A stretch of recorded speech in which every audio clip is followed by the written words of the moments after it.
The live TV, सच सबसे आगे। भारत के पहले सीडीएस यानी chief of defence staff general Bipin Rawat ji Tamil Nadu के कुन्नूर के पास हुए एक हेलीकॉप्टर हादसे में शहीद हो गए। बिपिन रावत जी की पत्नी मधुलिका रावत भी इसी चॉपर में मौजूद थी और ये हेलीकॉप्टर क्रैश में बिपिन रावत, उनकी पत्नी समेत 11 लोगों की मौत हो चुकी है, जो काफी दुखद खबर है, बहुत ही ज्यादा दुखद खबर है। और मोदी सरकार पर ये कई सवाल खड़े करता है दोस्तों। ये अपने आप में बहुत बड़ी खबर है जिसे जमीन में गाड़ देने की कवायद इस वक्त जारी है, जद्दोजहद इस वक्त जारी है। और वो कैसे जारी है आपको हम इस खबर में बताएंगे। कई सवाल है इस वक्त जहन में जो उठाएंगे इस खबर में। नमस्कार, मेरा नाम है जयंती झा और आप देख रहे हैं द लाइव टीवी। दोस्तों, सीडीएस जनरल बिपिन रावत हमारी भारतीय सेना का नेतृत्व करने वाले सेना के सर्वोच्च अधिकारी का हेलीकॉप्टर क्रैश हो जाता है।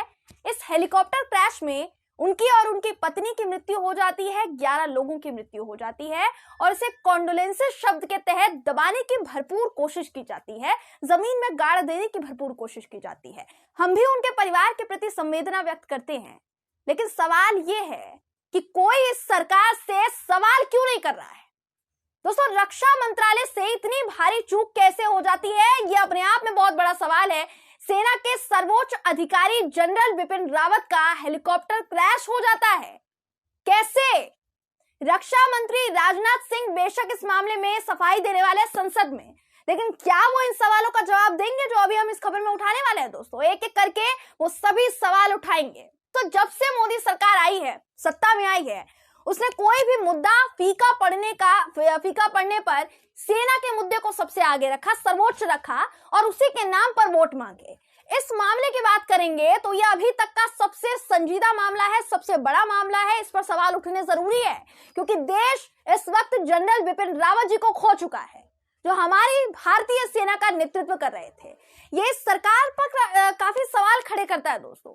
आप बस ये समझिए कि अगर भारतीय सेना का इतना बड़ा अधिकारी कहीं किसी जगह के लिए निकलता है, कहीं के लिए भी कूच करता है, चाहे वो वायु सेना हो, चाहे वो वायु विमान से हो, चाहे वो किसी भी चीज से हो, तो उसके प्रोटोकॉल होते हैं, सारी बातें सुनिश्चित की जाती है, सब कुछ देखा परखा जाता है, उसके बाद उन्हें उनकी यात्रा पर निकलने दिया जाता है। यहाँ बिपिन रावत जी अपनी पत्नी के साथ उस वायु विमान में मौजूद होते हैं, उनके साथ साथ 11 लोगों की मौत हो जाती है और यह भारत की मोदी सरकार को मजाक लग रहा है क्या? एक बात बताइए, एक उदाहरण के तौर पर बस मैं आपको समझाने की कोशिश करना चाहती हूँ दोस्तों। इसको जो मैं आपको समझाने वाली हूँ उसको सिर्फ उदाहरण के तौर पर लीजिएगा।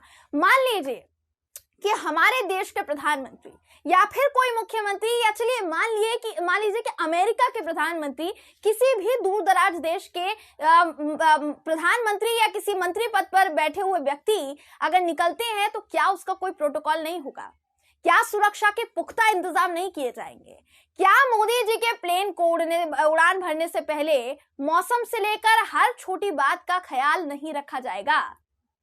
तो जब उस मामले में प्लेन क्रैश होने की संभावना नहीं है, तो फिर जनरल बिपिन रावत के मामले में ये कैसे हो जाएगा? ये क्या साजिश के तहत हुआ है? ये सवाल कौन पूछेगा? क्यों ये सवाल नहीं पूछा जा रहा है दोस्तों? ये सबसे बड़ा सवाल है कि इतनी बड़ी लापरवाही आखिर हुई कैसे, किससे उम्मीद की जाए? इन सवालों का जवाब कौन देगा?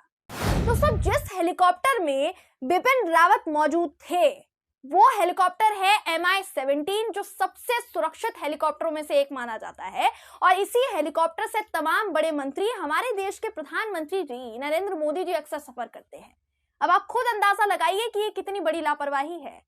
कुछ देर पहले हम आपको जो उदाहरण दे रहे थे ना, वो इसीलिए दे रहे थे कि रक्षा क्षेत्र में विकास का राग अलापने वाली मोदी सरकार अपनी ही सेना के लिए घातक बन चुकी है क्या? ये सबसे बड़ा सवाल है। सवाल इसलिए भी उठना चाहिए क्योंकि ये पहला हादसा नहीं है। जी हाँ दोस्तों, ये पहला ऐसा मामला नहीं है जब हमारे किसी बड़े सैनिक की मौत हो चुकी है, उनका निधन हो चुका है इस तरीके से लापरवाही की वजह से हेलीकॉप्टर क्रैश में। आप पुलवामा हमले की बात कर लीजिए। 2019 में जम्मू कश्मीर के CRPF जवानों पर हमला हो जाता है, जिसमें 45 भारतीय सुरक्षा कर्मियों की मौत हो जाती है, CRPF जवानों की मौत हो जाती है, शहीद हो जाते हैं वो। आप इसका जिम्मेदार पाकिस्तान को बताते हैं। आपने कहा कि जिन्होंने हमला किया वो आतंकवादी थे और 300 किलोग्राम का विस्फोटक अपने साथ लेकर आए थे।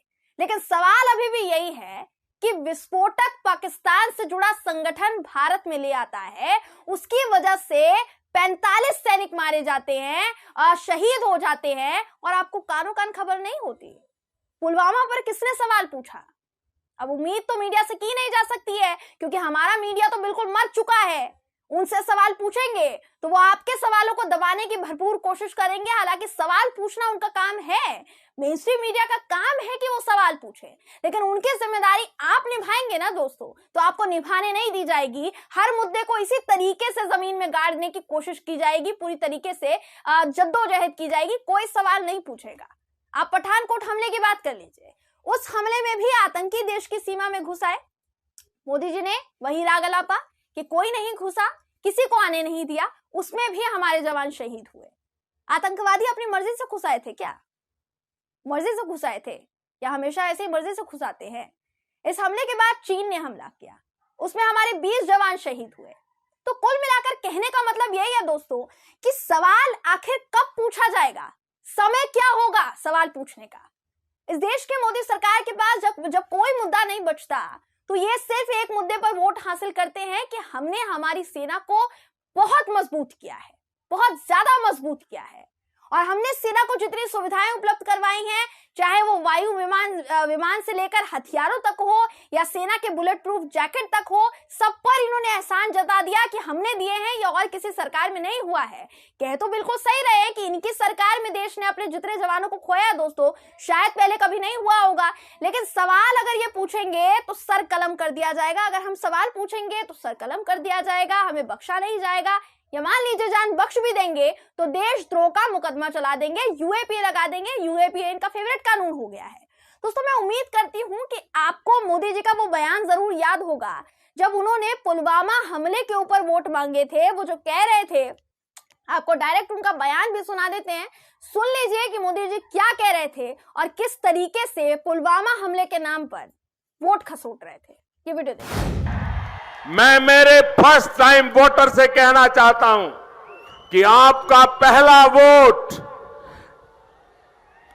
पुलवामा में जो वीर शहीद हुए, उन वीर शहीदों के नाम आपका वोट समर्पित हो सकता है क्या?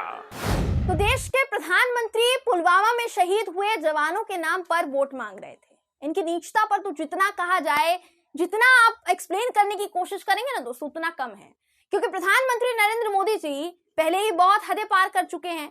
लेकिन जो लोग इस बात पर सवाल उठाएंगे कि भाई हम जनरल बिपिन रावत जी के निधन पर ये सवाल क्यों उठा रहे हैं, इतने सवाल हमारे जहन में इसी वक्त क्यों आए, तो उनकी जानकारी के लिए बस इतना कहना चाहूंगी कि हम अपने देश के सैनिकों के लिए आवाज उठा रहे हैं, उनके लिए सवाल पूछ रहे हैं, क्योंकि ऐसे ही हेलीकॉप्टर क्रैश होते रहेंगे और इस सरकार से कोई सवाल नहीं पूछेगा।